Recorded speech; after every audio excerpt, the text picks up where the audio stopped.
Derrière cette porte se trouve une association un peu particulière, le FION, le Front International des Opprimés de la Mort. Et aujourd'hui a lieu la réunion mensuelle entre les trois seuls membres. Ce mois-ci, on a encore déploré 2 253 000 morts dans le monde.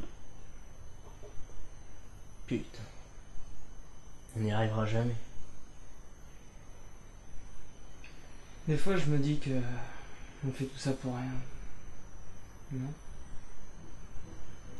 Dans les faits, l'association a pour but de lutter tout simplement contre la mort. Dans un premier temps, on a essayé de convaincre les gens de ne pas mourir, mais ils n'ont rien voulu savoir. C'est là que Jacques a eu l'idée de faire passer une loi. Ainsi, l'association de Georges a déposé à l'Assemblée nationale un projet de loi visant à interdire les citoyens de décéder dans les lieux publics.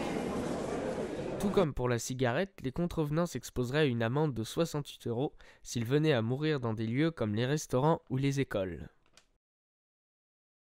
Si la loi passe, ce sera un premier pas, mais le combat s'arrête pas là. Au fur et à mesure, on leur interdira les abribus, les trottoirs, et puis dans les voitures aussi.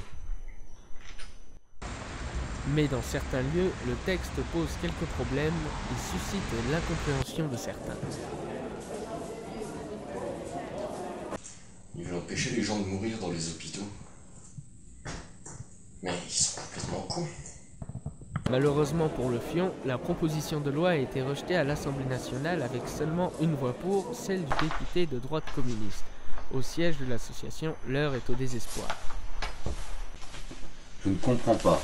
Pour moi, c'était gagné d'avance. C'est dégueulasse! Les gens ne sont pas prêts, c'est tout! Quelqu'un a une autre idée ?